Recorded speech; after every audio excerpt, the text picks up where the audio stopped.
যখনই সেই কষ্টটা মনে আসবে তখনই আল্লাহর জিকির করুন। সালাতে দাঁড়ান, সেজদায় গিয়ে বলুন, হে আমার রব, আমার অন্তর ভেঙে গেছে, আমার সব থেকে কাছের মানুষ আমাকে কষ্ট দিয়েছে, আমি তোমার কাছেই আশ্রয় চাই।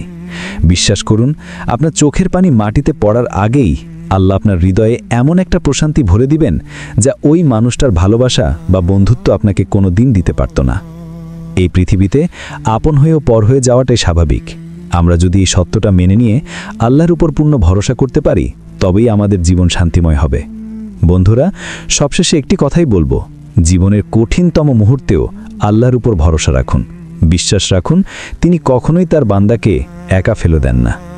আজকের আলোচনাটি যদি আপনার ভালো লেগে থাকে তবে সময় 12টা 12 চ্যানেলটি সাবস্ক্রাইব করতে ভুলবেন না এবং আমাদের ফেসবুক পেজ সময় 12টা 12-এ ফলো করে পাশে থাকুন।